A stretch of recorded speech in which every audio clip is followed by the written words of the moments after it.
तो हेलो नमस्कार साथियों, मैं आपका दोस्त अनिकेश भाई। तो एक बार फिर स्वागत है अपने यूट्यूब चैनल अनिकेश रोजगार सिस्टम में। तो आज संविधान जानो अधिकार जानो सीरीज का डे 2 है। तो आज अपन डे 2 में जानेंगे अनुच्छेद 2 के बारे में। तो आज अपन लोग भारतीय संविधान के अनुच्छेद 2 के बारे में जानेंगे कि उसमें क्या क्या विवरण दिया गया है। तो बिना देरी के वीडियो को शुरू करते हैं। तो आइए देखते हैं अनुच्छेद 2। तो दोस्तों, भारतीय संविधान के अनुच्छेद 2 में लिखा गया है, जो कि इसका टॉपिक है नए राज्यों का प्रवेश या स्थापना।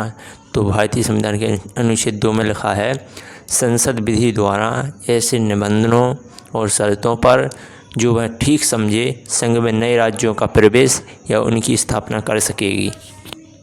तो ये तो हो गई संविधान की भाषा। अपन लोग इसको सरल भाषा में बताते हैं कि इसमें क्या बताया गया है। तो इसका सीधा सा मतलब ये है कि भारतीय संविधान के अनुच्छेद 2 में ये बताया गया है कि नए राज्यों की स्थापना या उनका प्रवेश।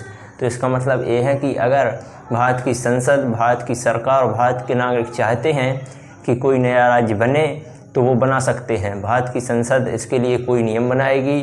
जैसे कि अगर नेपाल की सरकार चाहती है कि हम अपनी सरकार नहीं रखना चाहते, हम भारत की सरकार के अंदर रहेंगे, तो नेपाल को भारत में शामिल कर लिया जाएगा, जो कि आर्टिकल 2 के तहत होगा।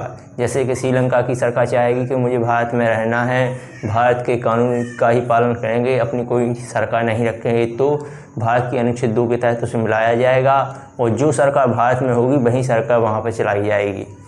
और फिर उसको श्रीलंका नहीं कहा जाएगा, वो भारत का एक कोई राज्य होगा। जैसे कि भारत के किसी भी राज्य का नाम हो जाएगा, जैसे कि मध्य प्रदेश हो गया, गोवा हो गया, उत्तर प्रदेश हो गया, या फिर और भी राज्य हो गए, ऐसे उसको भी राज्य बना लिया जाएगा।